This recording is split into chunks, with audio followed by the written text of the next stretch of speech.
All right, so get ready because today we are going deep on strategic thinking. Deep diving. Yeah, we're doing a deep dive into Patrick Bet-David's Your Next 5 Moves. Awesome. And we're not just going to like skim the surface. Oh, no. We're going to figure out how to use these ideas Yeah. to make smarter decisions in our own lives. Love it. And that could be your business or just, leveling up in general. Right. So to really like appreciate his perspective, I think it helps to know like a little bit about his background. Yeah, for sure. Like the guy escaped the Iran-Iraq War, Crazy. lived in a refugee camp, Wow. came to the U.S. Right. with very little. Talk about needing a plan. Yeah, so it makes sense that he's kind of obsessed with thinking ahead. Well, he had to be right. Yeah, anticipating challenges. I mean, just to survive. Like his whole life experience just forced him to be a strategic thinker. That's a good point. He couldn't afford to just react to things. Yeah. Just as they happened. Okay, so then how do we kind of get out of that reactive mode? Well, that's a great question. And start thinking more strategically. So Bet-David argues that most people fail because they're only thinking 1 or 2 steps ahead.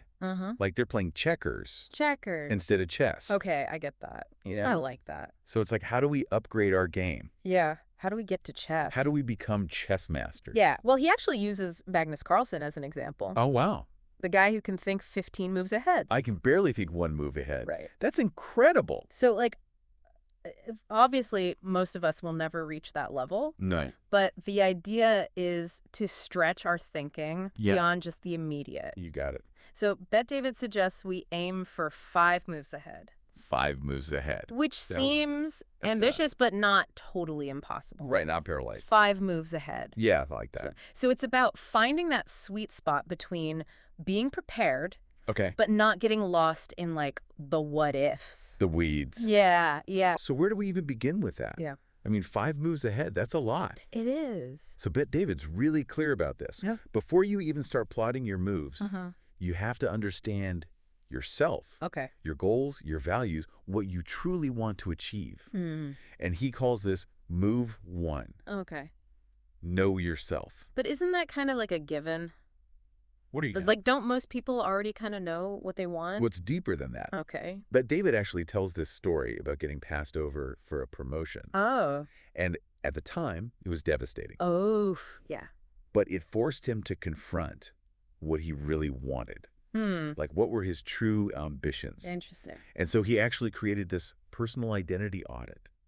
A what? Yeah, a personal identity audit. Okay. And a series of questions to help him get really honest with himself. So it's about, like, going deeper than just, like, those selfish level desires. Totally. Really figuring out what makes you tick. Yeah, I like that. So we're going to dive into those questions Oh, really? throughout this whole deep dive. Okay. But just kind of keep them in mind as we go. Oh, okay. I'm intrigued. I think you'll find the answers might surprise you. So, So know yourself is move 1. yes. What's the next step in this whole strategic playbook? All right. So this is where it gets interesting. Okay. Bet-David warns against just blindly copying other people's success. Okay. So he talks about his friend Sean, who wanted to quit his job and be an entrepreneur, Yeah.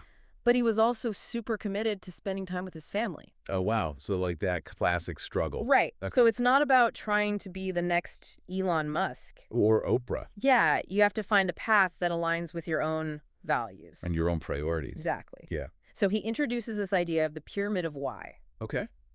And he argues that people are driven by different motivations. So like what are those different motivations? All right, so you've got survival, status, comfort, and purpose. And you need to figure out where you sit on that pyramid. Okay. Like what truly fuels your ambition. Let's unpack that a little bit. Okay. What does the pyramid of why actually look like? So let's say someone's driven by survival. Okay. They might be content with a stable job, even if it's not super fulfilling. Right, because they just need that security. Exactly. Way. Yeah. Someone driven by status might be obsessed with climbing the corporate ladder. Oh, yeah, I know those types. Right. Yeah. Then you've got the comfort-driven person. Okay. They might prioritize work-life balance over a super high-powered career.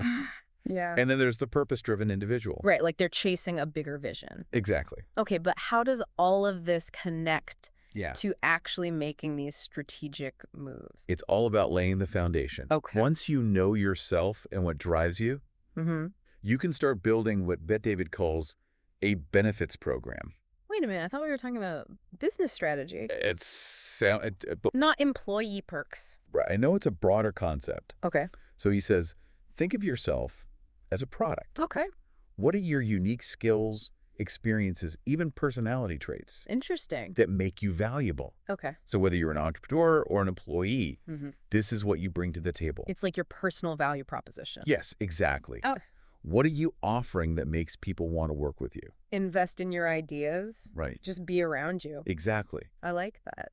But David actually says this shift in thinking from what he could take to what he could give was a turning point in his own success. Oh, wow. Okay. I'm starting to see how this all ties into strategic thinking. Yeah. If you don't know your own benefits program, you can't effectively position yourself. You got it. In the market within your company. Yeah. It's about understanding your strengths and leveraging them. So that brings us to an unexpected source of inspiration. David argues that we can actually learn a lot from mobsters. Wait a minute, mobsters. I know it sounds crazy. Really? But hear me out. Okay. He's not saying you should go out and do illegal things. Of course not. But he points out that mobsters are masters of negotiation, networking, building influence. Okay. They're always thinking several steps ahead, anticipating their opponent's moves. Okay. And controlling the narrative. All right. I can see how those skills could be valuable in the business world, even if the context is a little bit different. A little bit. So give me an example. All right. So David talks about Michael Franzese, who's a former mobster who had this high-stakes sit-down with the mafia. Oh, wow. And what kept him alive? Meticulous preparation. Interesting. He had a plan. Okay. He anticipated their reactions. He controlled his emotions. So it's all about strategic thinking under pressure. You got it. It's not about the illegal stuff. No. It's about adopting that mindset. The strategic mindset. Always be prepared, think several steps ahead, control the narrative. And he actually provides a framework for this. Really? 7 essential steps to prepare for any meeting. Okay, we'll have to get into those. We will. All right, so mobster strategy, who knew? It's fascinating. So let's shift gears a bit. Okay. David also talks about friction. Friction. Yes, friction. He actually argues that a kumbaya culture, where everybody always agrees, everyone is getting along, is actually a sign of weakness. Oh, wow. He thinks disagreements, even difficult conversations, when they're handled correctly, can spark growth and innovation. That's interesting. So it's not about creating a conflict-free environment. It's about embracing constructive debate. You got it. Okay. He gives the example of Joe Rogan. Okay. Being brutally honest with a comedian friend. Yeah. It wasn't about being mean. Right. It was about giving direct feedback, even if it was uncomfortable. Yeah. Because he really cared about his friend's growth. So tough love from a place of caring. Exactly. It's not about being needlessly harsh, but having those crucial conversations that push people to improve. And hold each other accountable. Okay, so we've got know yourself, build your benefits program. Yes. Embrace a little bit of strategic friction. Right. What else is in the strategic toolbox? Well, this might surprise you. He also advocates for strategic paranoia. Paranoia? Isn't that a little bit negative? Yeah. But not when it's strategic. Okay. So David believes that in business, even when things are going well, you should always be prepared for challenges. Okay. Someone's always trying to outdo you. That's true. He points to the original Fortune 500 list. Oh, wow. Very few companies on that list survived long-term without constant vigilance. So it's about staying sharp. Yeah. Anticipating potential threats. Always having a plan B. He calls it befriending Murphy's Law. Befriending Murphy's Law. I love that. Smart. But how do you balance paranoia with, staying optimistic, focused on growth? Well, that's where strategic alliances come in. Okay. Even the biggest players needs help sometimes. Yeah. So he uses the example of Steve Jobs. Oh, wow. Who, even though he had a big ego, reached out to Bill Gates when Apple was struggling. What? Yeah. Really? And they formed an alliance. Wow. That helped save Apple. That's incredible. It is. So even the titans of tech need to recognize when they need help. Yeah. So it's about building those strategic partnerships, being willing to swallow your pride. Swallow your pride. To get the support you need. Exactly. I like that. And this connects back to understanding people's motivations. Yeah. You need to know what the other person wants. what their benefits program is. Exactly, to create that win-win situation. Okay, I'm seeing how all these pieces start to fit together. Me too. It's not just about having a brilliant idea or just working harder. It's about understanding yourself, understanding others, anticipating challenges, and constantly adapting your strategy. This is good stuff. It's fascinating. I like it. And we've only just scratched the surface. Oh, no. Bet David has a lot more to say about leverage, building trust, and even taking lessons from Moneyball. Moneyball. All right? So we'll save that for the next part of our deep dive. I can't wait. This is definitely making me think differently about how I approach my goals and decisions. I think that's the whole point. And how I approach my life. It's about thinking strategically. Yeah. About every aspect of your life. I like it. We'll be right back after a short break. Okay. To continue unpacking Patrick Bet-David's Your Next 5 Moves. Awesome. So we are back, and we are still deep. Yeah, we are still deep in the trenches. In the strategic trenches. That's right, strategic trenches. With Patrick Bet-David's Your Next 5 Moves. And last time we left off with this idea of strategic paranoia. Oh, yeah. Like staying ahead of the game by anticipating challenges. So important. But even when things are going smoothly, somebody's always trying to, like, outdo you. I know. It's like the nature of business, right? But paranoia without action is just anxiety. Yeah, you got to do something about it. So how do we channel that vigilance into actually making, like, smarter moves? So that's where Bet-David brings in leverage. Okay. He's really adamant that whoever has the leverage in a situation has the upper hand in negotiations. So give me an example. He tells this story about needing new software for his business. Okay. And his friend David worked at the software company and was pushing Bet-David to buy their product. Okay, so classic networking situation. Classic networking. Use your connections to close a deal. You got it. I've definitely seen that happen. Happens all the time. Yeah. But Bet-David flipped the script. Oh, he did? Yeah. Okay, how'd he do that? He realized that he had leverage too. His extensive network and industry influence. Interesting. So by kind of suggesting he could encourage wider adoption of the software. Wow. He got a significant discount and even had the $50,000 implementation fee waived. Talk about turning the tables. Right. So it's not always obvious who has the leverage. You got it. It's about understanding the dynamics of the situation, finding those hidden advantages. Hidden advantages. That's good. And it's not just about playing hardball either. Yeah, you don't want to be like that all the time. He actually quotes the poker legend Amarillo Slim. Oh, yeah? You can shear a sheep 100 times, but you can skin it only once. Oh, that's a good one. Meaning, sometimes it's better to build those long-term partnerships than squeezing every last drop out of a single deal. Win-win scenarios. Long game. Long game, but let's be honest. Okay. Not every business interaction is going to be that smooth. Of course not. What about those unavoidable, difficult conversations? But David doesn't shy away from those, does he? He does not shy away from those. What does he say about them? He advocates for what he calls radical transparency. Radical transparency. Being honest and direct, even when it's uncomfortable. Okay, so more than just honesty. Yeah. He believes this builds a stronger culture. Interesting, but I'm curious. He actually had pushback from his own COO about this. He did. Yeah. His COO thought it was, like, way too different from traditional corporate culture. Yeah, that makes sense. But Bet-David stood his ground. He did. Yeah, he even tells this story about having to fire a top-performing agent. Oh, wow. Who was doing some shady stuff. Unethical stuff. Yeah, unethical practices. He knew it would hurt in the short term. It did. But it was essential for the long-term health of the company. Exactly. He chose integrity over short-term gains. That takes guts. Serious guts, but honesty alone isn't enough, right? Isn't so? You need trust.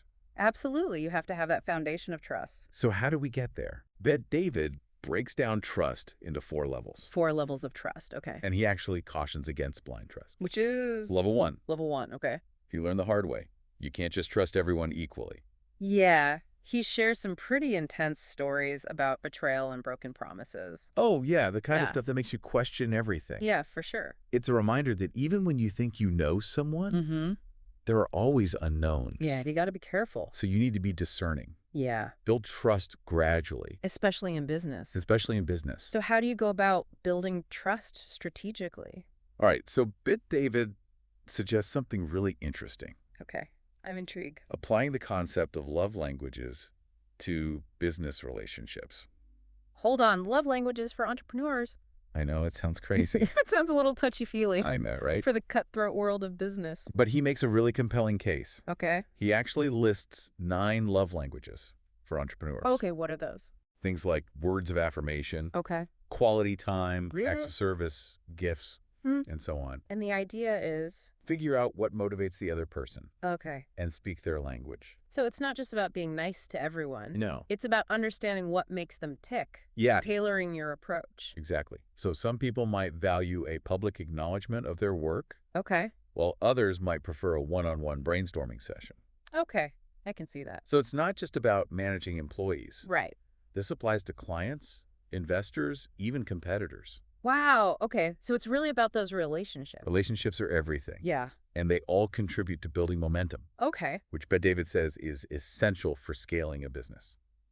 So he's all about speed. He's obsessed with speed. Compressing timelines. He's getting things done faster. Yeah. He compares the evolution of the Ferrari to illustrate this. Oh, yeah. The acceleration times of those older models. Versus the new ones. It's crazy how much faster things can be. Yeah. With the right technology. With the right technology and strategy. It's not just about working harder. It's about working smarter. You got it.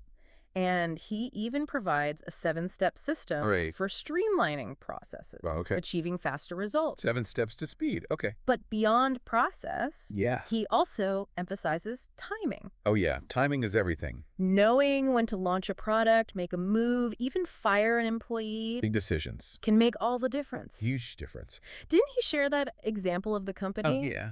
That timed their vitamin supplement launch perfectly with that government study? I know, it's perfect timing. That recommended that specific vitamin. They were in the right place at the right time. Like catapulted their success. Catapulted their success. That's a great word for it. But he also cautions against the dark side of speed. The dark side? Fast money can be tempting. It can be very tempting. And it's easy to compromise your principles for a quick win. Easy to get caught up in that. Integrity over short-term gains. Absolutely. That's a message worth repeating. I agree with that. But speed without control is just chaos. It's a good point. That's why he's such a big advocate for systems. Systems. We need to plan for growth. Yeah. Not just hope for it. Right. Anticipating your needs. Like, what kind of needs are we talking about? Office space. Oh, yeah. Personnel, infrastructure. All that stuff. That's crucial. It is. He tells that story about the entrepreneur who rented that huge office. Oh, yeah. Just to impress investors. To look good. But ended up like over-leveraged and struggling to make payroll. Ouch. Appearances can be deceiving. They can be. It's a good reminder that those strategic decisions should be based on solid planning and projections. Right. Not just ego. Not just ego. And speaking of ego, Bet David doesn't let entrepreneurs off the hook. No, he does not. When it comes to managing their own emotions. That's right. He talks about fear, anger, self-doubt. Oh, yeah, all the fun stuff. That can just sabotage your progress. Absolutely. So he's a big believer in mental toughness. Mental toughness. He talks about controlling your narrative. Okay. Both internally. And externally. Don't let negativity just dominate your thoughts. Right. And be strategic about how you present yourself to the world. He even suggests taking a page from those mobsters. Oh, really? We talked about earlier. Okay. Preparing meticulously for every meeting. Okay. Anticipating reactions, controlling the narrative. Interesting. And he provides this detailed 7-step system. Oh, wow. For those high-stakes encounters. So it's all about being in control. In control. No matter what the situation. No matter what. So we've got leverage, trust, speed, systems, mental toughness. We've covered a lot. Is there anything else we need to add to this strategic arsenal? Well, Bet David wouldn't be a true data geek. Oh, no. If he didn't emphasize data-driven decisions. Data-driven decisions. He had his own Moneyball moment. A Moneyball moment. Okay. Realizing that sports analytics could be applied to business. So he's like the Billy Beane of entrepreneurship. I like that. Didn't he use data analysis to like discover a hidden problem? Yeah. In his business? He found seasonality was a big issue? Oh, so he was able to use data to pinpoint those slow months, implement changes? Yeah, significantly reduce the impact. So the key takeaway is don't just rely on gut feeling. Right. Use data to inform your decisions and track your progress. You got it. And speaking of tracking progress, Bet David emphasizes the importance of codifying knowledge. Codifying knowledge? What does that mean? Making it transferable and replicable. Okay. He uses the example of Bill Belichick. Oh, the legendary coach. Yeah, whose genius is hard to replicate because it's not written down. It's all in his head. It's all up here. So Bet David wants entrepreneurs to document their processes. Yeah. Their best practices. So they can be shared and implemented by others. So it's about creating a system that can thrive, even without you at the helm. Exactly. Okay, so we're talking about systematizing success. Systematizing success. I like that. Is there anything else we need to cover before we move on? Well, remember that strategic paranoia we talked about earlier? Yeah. He revisits that again. He does. Yeah, because it's so important. Okay. Business is a constant battle. Yeah. And even when things are going well, someone's always trying to outdo you. It's about staying vigilant and anticipating those potential threats. Yeah. Never letting your guard down. Befriending Murphy's Law. Befriending Murphy's Law. Always be prepared. And a key part of that is building those strategic alliances. Oh, yeah. Remember the Steve Jobs and Bill Gates example? Yeah, that was amazing. Even rivals can become allies when it's strategically advantageous. Yeah. It's amazing how much ground we've covered. We've been all over the place. From mobster tactics. To love languages for entrepreneurs. From data analysis to the importance of systems. All connected. It's clear that strategic thinking is a complex mix. Yeah. Of analytical skills, emotional intelligence, and just relentless action. In action, you got to do something. You can't just think about it. No, you got to take action. You got to do it. That's right. But before we move on, okay. Remember those personal identity audit questions? Oh, yeah. We mentioned earlier? Those are important. We're going to be revisiting those soon to tie everything together. That's all going to come full circle. Okay, so we have covered a ton of ground in our deep dive into Patrick Bet-David's Your Next 5 Moves. A lot of ground. We've talked about everything from mobster strategy to love languages for entrepreneurs. Yeah, it's been a wild ride. From data-driven decisions to the importance of systems. All those tools for success. But now it's time to bring it all back to you. That's right. The listener. The listener. Because we've been dancing around these personal identity audit questions this whole time. Yeah, those questions have been kind of looming in the background. Looming? And now it's time to, face them head on. Yeah, it's time to get real. Remember, this isn't just some, theoretical exercise. No. These questions are designed to help you uncover your true motivations. Yeah. And map out your own path to success. It's your own personal roadmap. So Bet-David talks about how a mentor gave him these questions. Oh, wow.